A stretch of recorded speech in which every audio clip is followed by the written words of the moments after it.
All right, welcome everyone. Thank you very much for joining us this afternoon as we have a candid conversation about the Client Experience and Professional Services 10th anniversary conference a couple of weeks ago in Puerto Rico. So thank you all for joining us here for this recap and distillation of some amazing learnings and insights that we all participated in the beautiful Puerto Rico. Hate that we missed some of you. I know a lot of CXPS regulars weren't able to make it, and I see you on the attendee list today. So hope you're not too jealous of what you're going to hear today. But those of you who are not familiar with CXPS or haven't been before, my name is Ryan Suydam. I'm the founder of Client Savvy and now a CX architect at Clearly Rated. And I'm the annual MC of the CXPS conference. So hopefully you'll be inspired by what you hear today and consider joining us for the 2026 event. Date, location, and details still to be determined, but those details will be out shortly. Before we go too far, I do just want to take a moment and give a special thank you to some of our sponsors, SMPS, Toki, A&E Engineering, who is soon to be Sky IO and our video sponsor. So if any of what you guys hear today is particularly interesting and you're like, man, I really missed that session, thanks to the patronage of A&E Engineering, we have captured most of the sessions on film and we'll be releasing those in the coming weeks. So you'll have a chance to watch some of these sessions. And I also want to say a thank you to our corporate sponsors. These are our professional organizations who have invested in CXPS and helped make this community possible. So Withers Ravenel, Terracon, and HDR, thank you, partners, for making CXPS possible. So as we jump in today, let me introduce our panelist. I'll be a panelist as well. I'll also be moderating.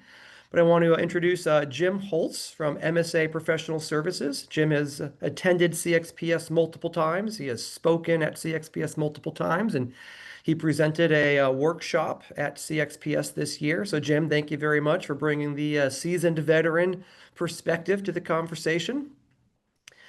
And I also want to welcome Chance Medlock from Parkhill, who is new to the CXPS community.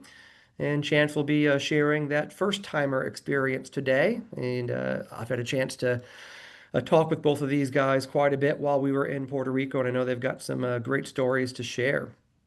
So just in terms of housekeeping, we do have a Q&A. We are welcoming questions all the way through. We'll, of course, reserve time at the end, but please send questions along the way. And if you have anything else that you need, you can shoot me a message directly, and I'll be happy to answer. So with that, we don't have any more slides. I'm going to do the unusual thing for webinars these days and turn off the slides and just come up into video mode so you guys can see these panelists and I really feel like we're connected. So Jim, why don't you start off with just a quick introduction about who you are and your role and your experience and background with CX? Sure. Jim Holz. I'm with MSA Professional Services. My current role is our first and only dedicated CX position. We're calling it Client Success Manager for now. In the past, I have a planning background, so I was a staff planner. I've been a team leader of a multidisciplinary team with engineers. MSA is an engineering and planning consultant, primarily in the upper Midwest. I've been a vice president. I've been the director of client services. I've been in a lot of different roles. And when we first started using client feedback tool, I was the one that was responsible for its implementation and use and just kind of taking care of it and have done so ever since. So We started out on one ERP that was integrated with it, and we recently switched to another, which was not fun. I don't recommend it for anybody, but we've got that integrated as well, but we're still making tweaks to that integration. All right, thanks, Jim. And then Chance.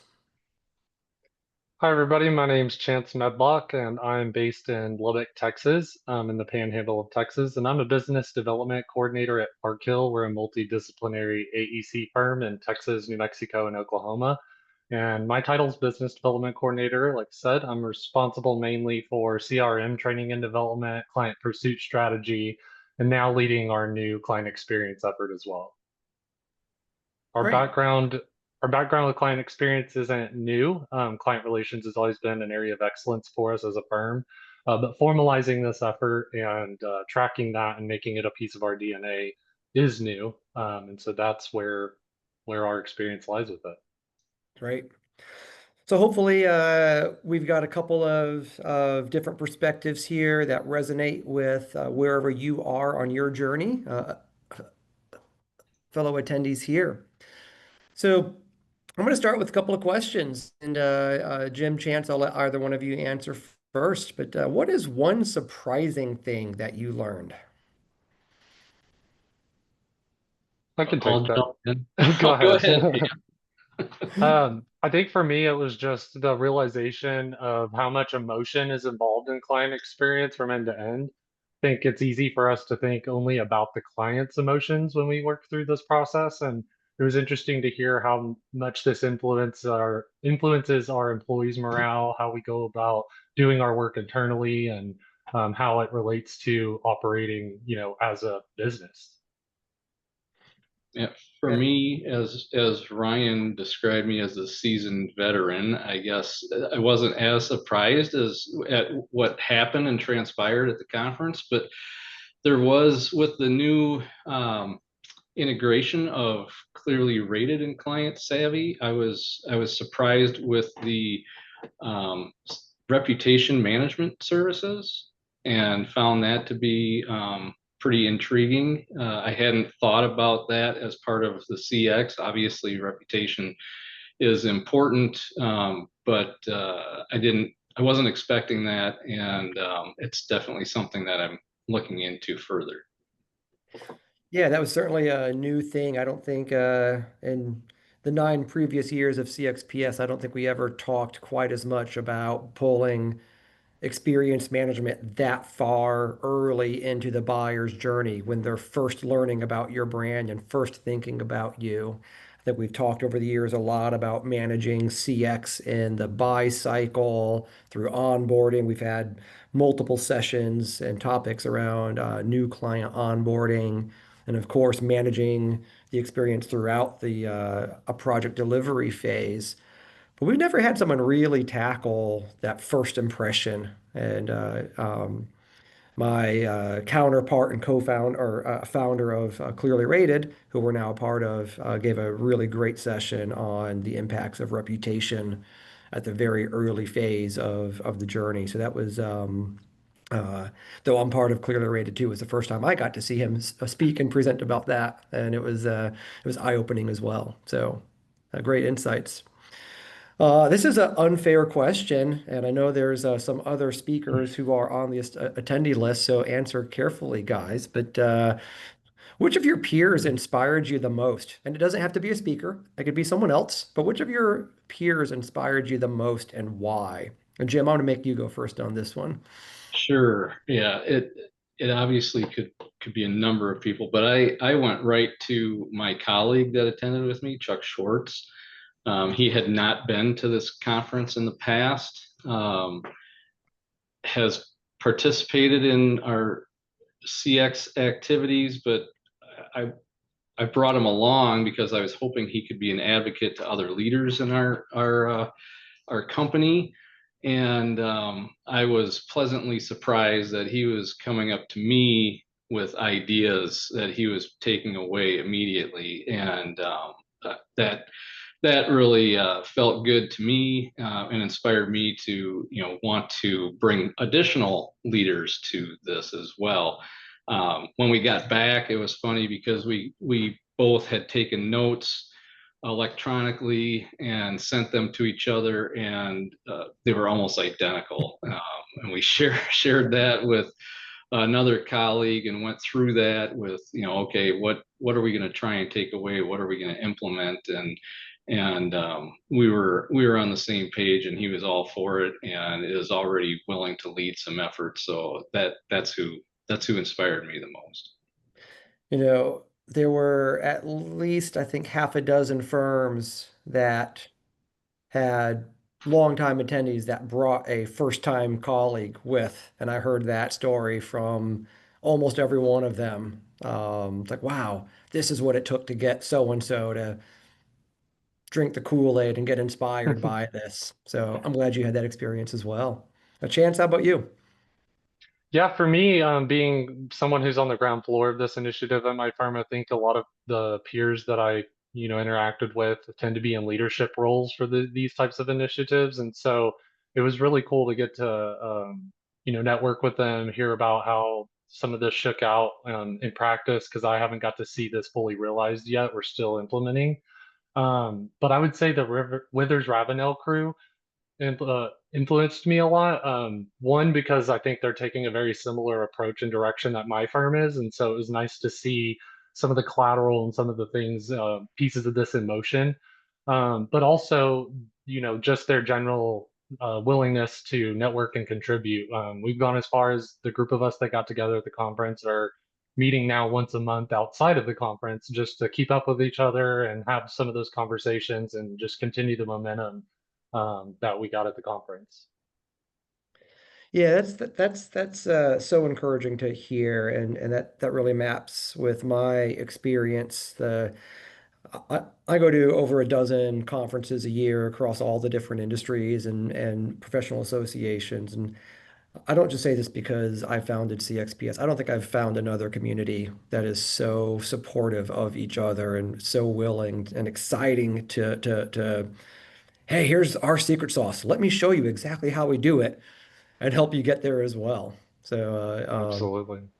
yeah, yeah. And a Withers team, thank you very much. We appreciate you guys and see you here. So, Chance, as a first timer, you had no idea what to expect with our CX excursions, which, based on feedback we've gotten, we started those, I think, 4 years ago as an add-on, and feedback kept telling us it had to be the main event. So this year we made the CX excursions the main event.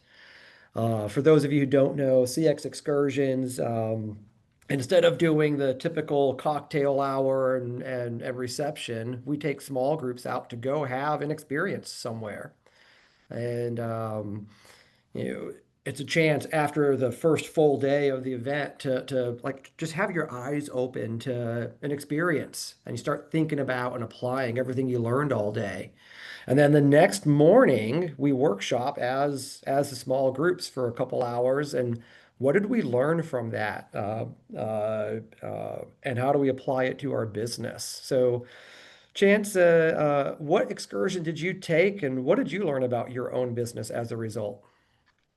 Yeah, so I chose the bioluminescence kayaking excursion, which was awesome, just the What in the experience world does altogether. what in the world does bioluminescent kayaking have to do with an AEC firm, Chance?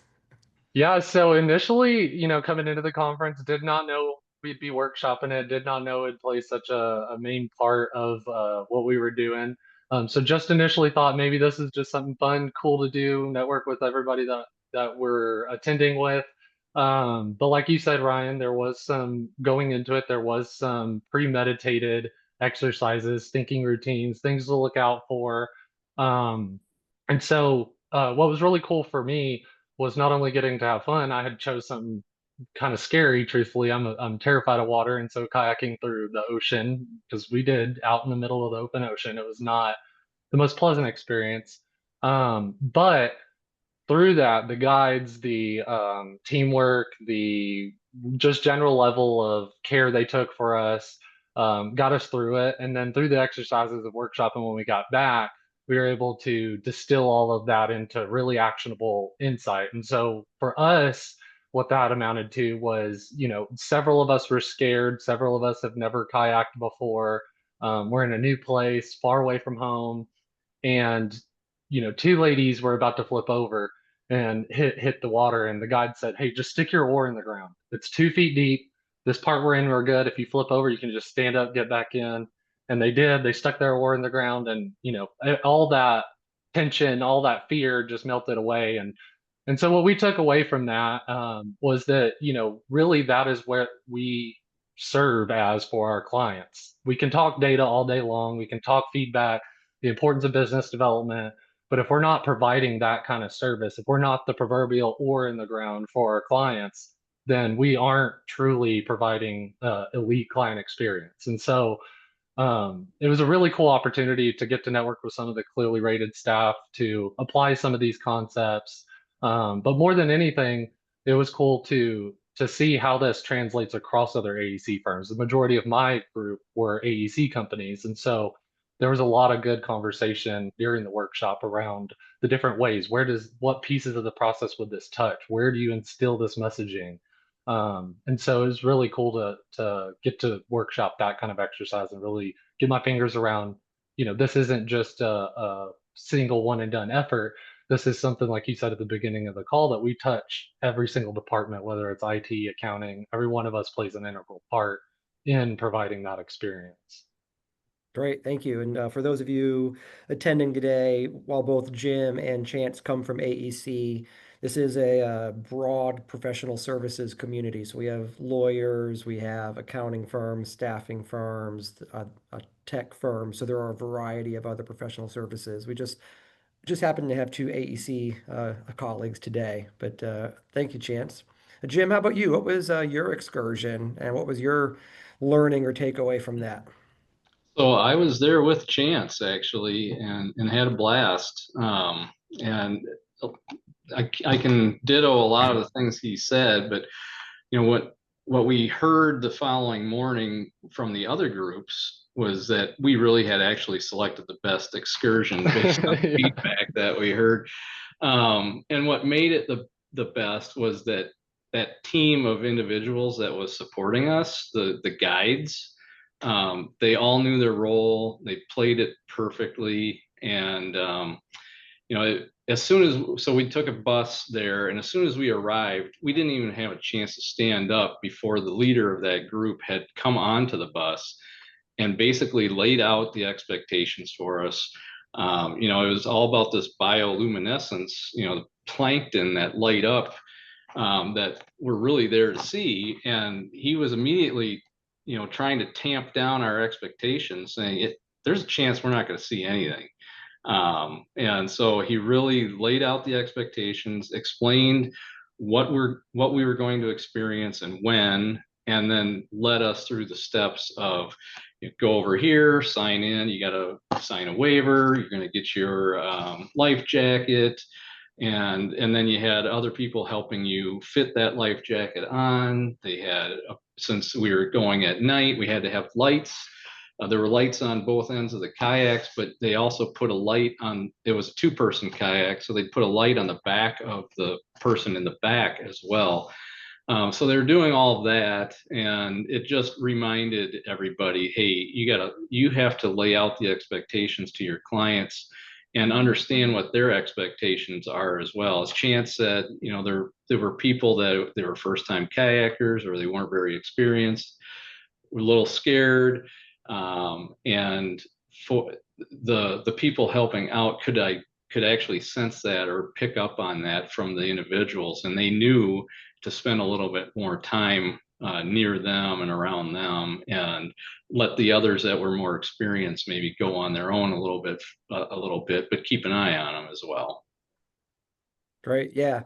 I loved hearing your group talk about, you know, uh, what if we rethought about a professional services firm and thought about that role of a guide? How do we provide the guide? And then you talked a lot about orchestration and handoff between different people, depending on where you were in the journey, and making that seamless. So that was a really neat learning point. My group, we did the dine and dive. So we had a really bougie dinner, which was amazing. And as sometimes happens at a bougie dinner place, it was, fantastic, but it doesn't go fast. And so we had a dive at the third oldest dive bar in North America. And boy, when I say it's a dive, it's pretty sketchy. Um, so definitely a study in contrast. But we had 13 minutes to leave the restaurant, get to the dive bar, do that experience, and then get to the bus before the bus went back to the resort. So it was very rushed. It was very chaotic. And we ran in, all did a shot of rum, as one does in Puerto Rico, and all ran out. And the object lesson of that was sequence matters. And because we had time at dinner to connect and learn about each other and build a relationship, this chaotic, tumultuous, very compressed piece of the schedule ended up being a fun memory in and of itself. But if the sequence had been reversed and we had started with a tumultuous, chaotic, rushed, uncomfortable experience without having done that bonding first, that would have been a negative rather than a positive. So that got us talking about let's look at our client journeys, or let's look at project life cycles, and how do we build that meaningful connection with the team as early as possible so that when the inevitable rush of chaos happens, which always does on projects, we've built some community and foundation to where instead of it being stressful and frustrating, it's we're in this together, and it's actually a bonding moment that we got through it together. And it was actually kind of fun that we ran in, had a shot. Like we literally ran in. We were only there long enough to pour the 14 shots, toss one down, and then run out to the bus. I mean, that was it. Um, and that was actually a really fun and memorable experience. So, how can we make that moment of chaos and stress and frustration on a project the highlight rather than the low light, just by sequencing and building relationship as a team? So that's what these excursions are about. And a chance, Jim, have you thought about doing any CX excursions back at your firm as a way to get people thinking about CX? Absolutely. That was the major takeaway for me. So even though I've been a veteran, you said you've only been doing these excursions for 4 years, which is post COVID, and I haven't been since COVID. So this was my first time doing the excursions. And since I help with a lot of our internal training, I immediately thought we need to do this rather than we go to the same bar, in the evening between the 2 days of training and just hang out there and have dinner. It's like, let's do something a little different. We can figure out the budget of what we were spending there, break it up into some smaller groups, and give them the opportunity to do what they feel like they would like to do, because everybody's got, different ideas of what they want to do in the evening. So I've already got the okay to do that. I've for next year for our every year we have an annual we call leadership development conference. Um, it happens in August, so it's too soon to do it this year, but I've already got the okay to do it in August of 2026. I've already got a team together to try and identify what those might be, and get it all lined up with the follow up the next day on having those groups work together on the takeaways and how they can implement something into our company. Right? Yeah, and I absolutely am on the same page as Jim. I'm not as far along as in terms of getting it implemented at that scale.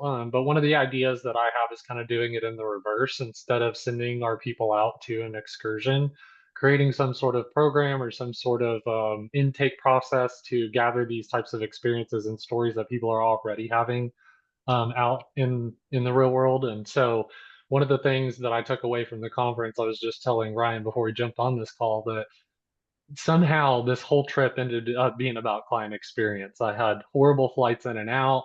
The attendants were awesome. There was just every moment where client experience could show up for me that week, it did. And so it made me realize that we live client experience all day, every day. Every one of us interacts with an oil change person or a cashier at a restaurant or our haircut stylist. And so, Hey, there's all these there's all these stories just living out there that we eat, sleep, and breathe every single day. And I think there's key takeaways there. When you have a good experience that weekend at that resort, when you're on vacation with your family, distilling that and figuring out how do I be that person for my clients, or how do I demonstrate that same level of commitment and loyalty and trust within what I do. And so I think that's kind of where I see more longevity for us. We're an 18 sector firm, and there's a person that champions client experience and business development in each of those markets. And so, it gets cumbersome and more difficult to start to do things all at one time. And so I think having a eating or a living, breathing concept is something that I'm excited about trying. great. And then this year we had an amazing keynote speaker, Carla Johnson, who is an innovation architect. And before going out on our excursions, Carla walked us through an approach or a methodology for innovation and how you can use innovation as a foundation for CX. So we all walked out to these excursions, really eyes open, collecting signals that we can then apply. We have a handful of books left that Carla gave to the community. So those of you on the webinar today, if you want to email me, Ryan@clientsavvy.com, send me your address. And if I have enough books, I'll send one to each of you because right now they're sitting on my desk taking up space. So if you want a little piece of CXPS, please shoot me an email with your address and we'll get those mailed out to you. And she was a phenomenal keynote speaker. I actually shared her book with the person at our firm who is in charge of leading our leadership and development conference, and I'm hoping that she'll get to be our keynote this upcoming year.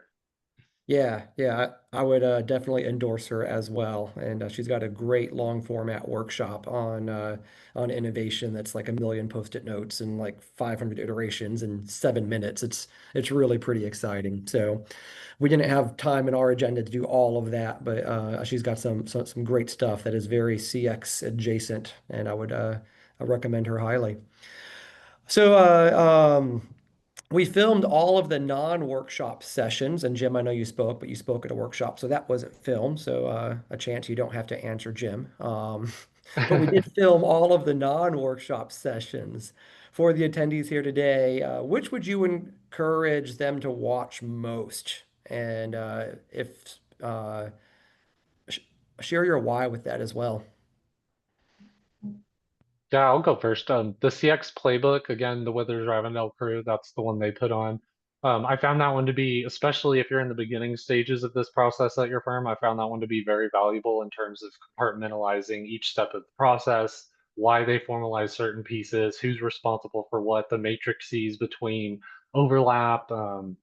I just found that one to be extremely valuable in terms of going back to my firm and implementing actionable change from the conference.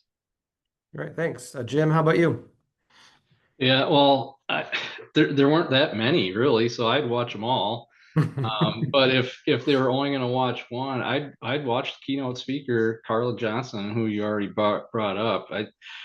I'm pages away from finishing the book right now, and even through that, I've already utilized some of her tactics, like doing the pitch. I mean, I already had an idea, but wanted to pitch the idea, and I actually walked through those steps that she had in there to create a pitch to sell that, and worked out great. So that's the one. If you only had one, that's what I would watch.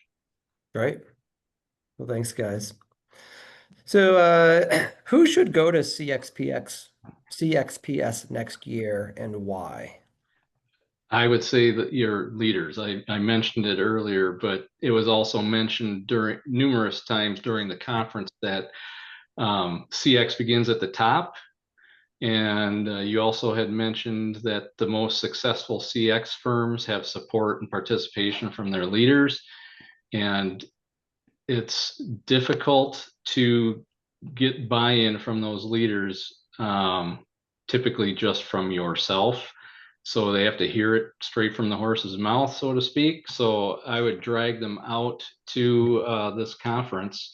I also appreciate that you're considering some regional, smaller sessions as well, That we because are. that's a great opportunity for me to get more leaders involved, because that's what it's going to take. I mean, I think we've got a pretty good program started, but we don't have full participation across our entire company, which we're about a 500 person firm, over 17 offices. So we've got pockets that are doing a really good job, but others that are, the leaders aren't bought in. So the rest of them aren't really carrying forward with it. So I need more buy-in from more leaders. And I think bringing them to this conference and your future regional ones can really help support me in getting what I want accomplished.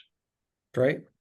And though my session has not been named as one of the must-watch sessions, I did open with some new CX research that we've done in partnership with SMPS, looking at CX trends and the impacts that has to the business. And what we found is top performing firms from a growth and financial perspective are twice as likely to have CX led from the top than firms in the bottom 20%. So Jim, there's good data supporting that as well. I pulled all that data and I've got that in a pitch for something else that I'm doing as well. So Right, I That was right, appreciate the yeah. first thing I shared when I got back was those statistics. So attendees, we are wrapping up that research. This was a preview. We are formally introducing it at the SMPS Amplify conference the first week in August. And then shortly following that, we'll have a print report with all the findings in that. So we're about 6 weeks out from having that shared to everybody here. So keep your eye out for that. A chance, you're, on the front lines here. Who do you think should be at CXPS next year and why? Yeah, I think there's really, I would say, three groups that I think need to attend this conference. And the first being the ground floor people. So, as someone who is on the ground floor of this effort at my firm, I got a lot of value out of it. There was a lot of technical conversation. But the conference did a really good job of bridging all of the different hierarchical gaps within implementing an effort like this. And so, I think to Jim's point, your leadership, firm leadership needs to be there. But I also think your practice area leadership, anybody who's going to be responsible for helping driving this message and driving this point home, I think needs to be at that table. Specifically, that pre-conference, there was so much good conversation, and you know, someone would say something and what they thought and how they approached it at their firm, and someone else would challenge it, or we do it differently because. And so I think there's a lot of good takeaways. Now, one person is enough. If you have someone who can compartmentalize this information and share it, I think just getting to the conference is crucial. But if you can afford to send those three layers of people, I think you'll get so much value out of this conference. Right. And that's one of the reasons why we try to film as much as we can, because not everyone can be there, but there is value absolutely across the board. So I've got one question left, about 10 minutes to go on the webinar. So audience, if you've been saving your questions, now's the time to start getting those written down and put in here. But a chance, let me start this one with you. What's the one thing, if you can only do one thing, what's the one thing you hope to implement now that you learned from CXPS? Governance, CX governance. I think that the thing I learned more than anything from this conference, and you all shared statistics on this as well, is that without formalizing this effort, without someone championing it, owning it, without making it a piece of the way we work, it fails. It won't sustain itself. It won't matter to the clients. It won't matter to us. And so the one thing that I'm going to try the hardest at is implementing a governance framework and ensuring that that is successful, because everything else will follow. Right. I know that's kind of a scary word to some and maybe a new word to others, this topic of governance. So if anyone has questions, what does that mean or how do I get started? Feel free to put a chat or a question or shoot me an email. We've got some resources on that we can point you to because I agree with Chance. You can get started without it, but sustaining and thriving with CX really is dependent on effective governance. So a great comment there, Chance. And then Jim, how about you? So I talked about bringing back the excursions, and I like the book that Carla provided in her keynote on innovation and that whole process. And I'd like to implement uh, some form of that. Probably start small with a small group internally, and then maybe try to get that. In the past we've done what I would call we call a big read, where the whole company is invited to read a book, and then we would get together occasionally in smaller groups to discuss it and discuss what takeaways people had and what could be implemented within the firm. So I could see this being a big read for the whole company, because there was a comment in there about citizen innovators. And it's really about the individual bringing the ideas forward and giving them the permission to do that. And so that's a real big takeaway for me as well. But that's a longer term goal of mine, I guess. But the excursions are immediate, and that's happening. Right. Yeah, the citizen innovator, that goes to another term. I heard a business consultant I respect a lot. He talks about the VP of change. And it's someone that doesn't necessarily have the title, but they just have the mindset to go stir things up and make stuff happen. So yeah, that's if you feel like you're a VP of change and you're looking for your community, come to CXPS. It's a room full of Absolutely. VPs of change.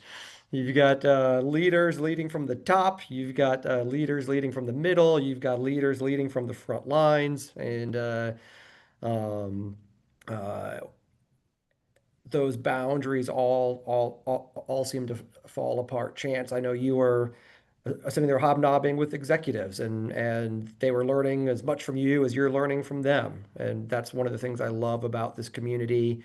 I love hearing lawyers and law firm marketers talk about, wow, those engineers are doing this. That's really cool. And engineers saying, man, those accounting guys, they've really got this piece figured out.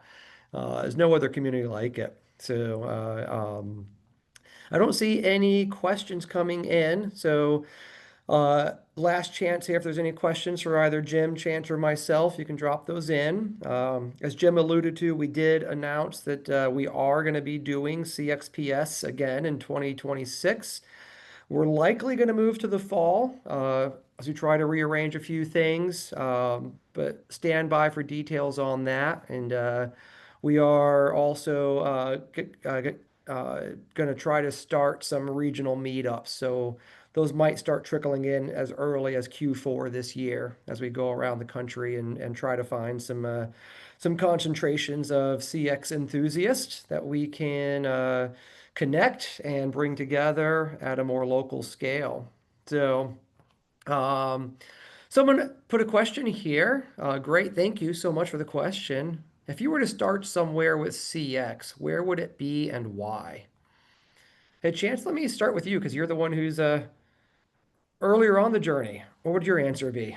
I would start with your strategic planning process, and that's as someone who did not have to go back and sell this to my firm. So my firm made the strategic goal of delivering an elite client-centered experience. That was where we started.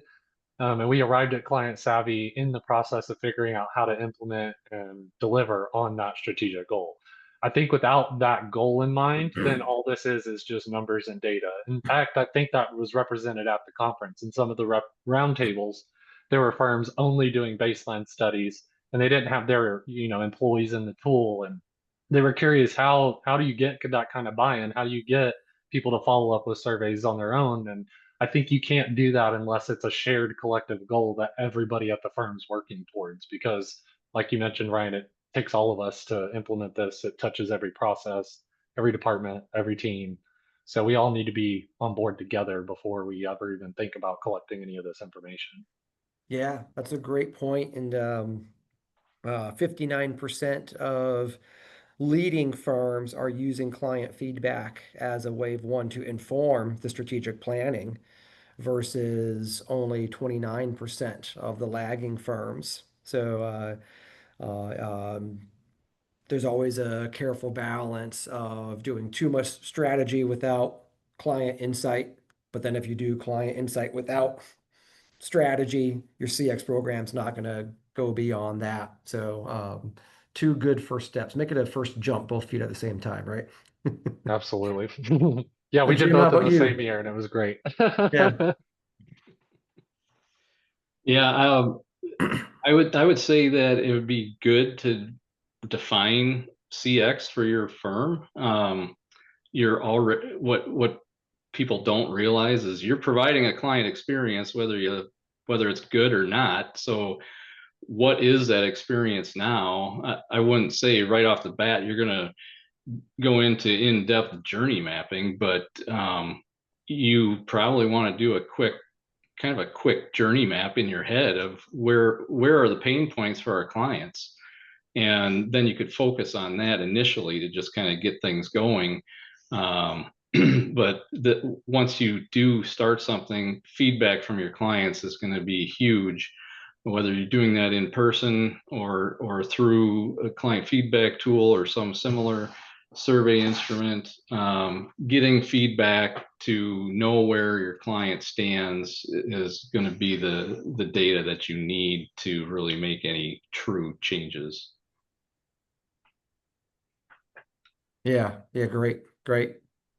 Here's another question coming in. How does employee experience fit into all of what we've been talking about? Is that a part of the conference as well? So it was a part of the conference. Definitely something I took away. We at Park Hill do have a formal employee experience program, but it doesn't overlap with our client experience program currently. And I learned a lot at the conference about why it should and how Client Savvy's tool can help you kind of wade through the two different data points and overlap where necessary. So I think one critical thing that I saw was sometimes the insight you're surfacing from a client feedback survey will line up and be the same feedback in an employee experience survey. And so, again, it just goes back to that point of our people and culture, our HR departments, our learning and development are just as integral in the client in delivering a good client experience as our seller doers are. Yeah, and we do have a healthy contingent of HR professionals that attend CXPS. So every year we do make sure we have a track and a focus on employee experience, specifically because EX and CX are so closely intertwined. Jim, you have Yeah, I any didn't get a comments? Go on, I was Chance. just gonna say I didn't get a chance to attend it, but one of the ones I'll be watching once they're released is I can't remember her name, but there was a session on an HR department that was able to win Forbes Best Places to Work as a result of their EX efforts with Client Savvy, and so I'm looking forward to getting more information from that one. Great, great. So, last question, I think, and then we're going to be at the end of our 45-minute window here. But there was a question, can you explain more on governance? I don't know if I can yet. Definitely something I took away was, I'm in charge of implementation from the CRM perspective and from client pursuit strategy perspective at my firm. So it made sense, just like you said earlier, Ryan. It tends to surface through BD and client relations first, and then kind of distribute out through the company. And so I think one thing that I've learned just with governance in general is that change management and user adoption only come through our employees feeling supported, trained. And so, governance is going to require multiple layers of ownership, accountability, reporting, how we report on it, making sure everybody looks at the same reports the same way.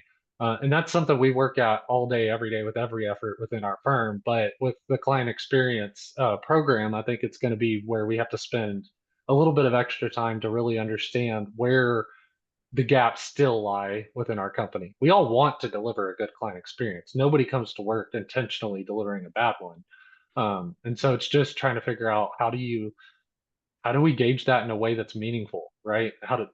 We talk all through the conference about making the numbers not numbers. The numbers don't matter. It's the relationship, it's the things, the conversation you have with that client and how you build that trust with them. And so governance is really centered around mechanically implementing that across the board.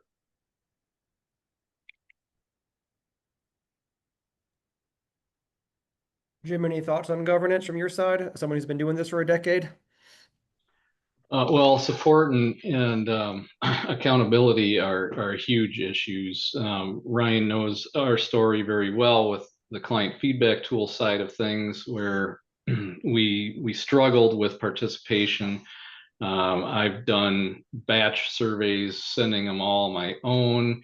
And then when we switched to a new ERP, we've got it as a PM approved system where they're auto created and billing milestones, and that's not working for us.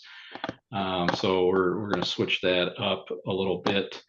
But bringing leaders to conferences like this to really get their buy-in will help with that accountability. When they see the value, they understand it a little bit more. And what's funny is they get it, they understand the value already, but they're not getting hit over the head with it. And that's what they really need to be able to make it routine and make it part of that accountability practice with their teams, just like they would with any other project management or anything else that they're holding their feet to the fire.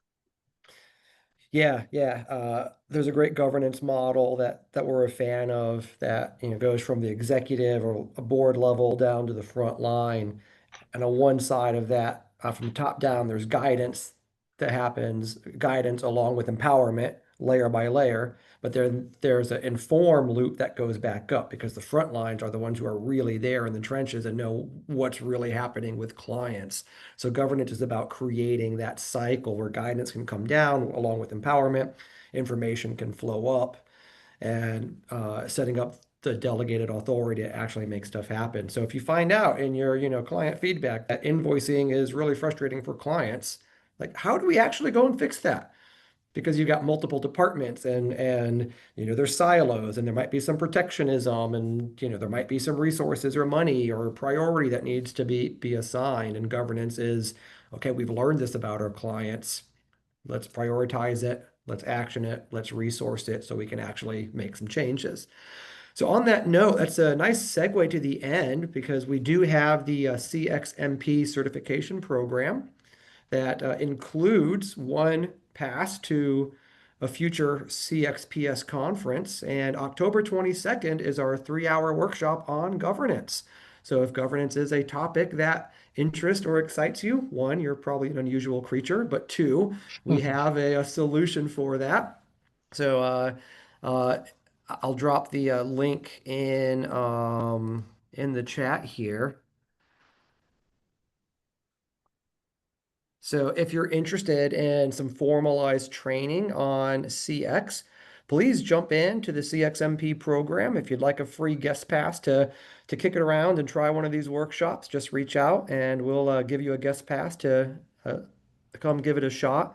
But this is, we've got 23 very hands-on workshops that take you through a lot of different skills that you need to be a CX leader and CX professional. Governance is one of them. So like I said, it's coming up in just 3 months. And we also talk about things like journey mapping that Jim talked about, voice of client, creating a CX charter, CX and strategic planning. So those are all workshops that we have available to bring you deeper on some of these topics. And like I said, it gets you a pass to the next CXPS. So if you're going to do one, you might as well do them both and really accelerate your learning. So Jim, Chance, thank you both very much for joining us and being part of the event today. Any closing words from you before we wrap? Thank Thanks for you. having me. Yeah. Right? Been a pleasure. Loving the community. Yeah, well, thank you both for making the community what it is. Certainly couldn't do it without some incredible folks like you. I see some applause coming across the screen. So thank you, everyone, and we'll see you all next time.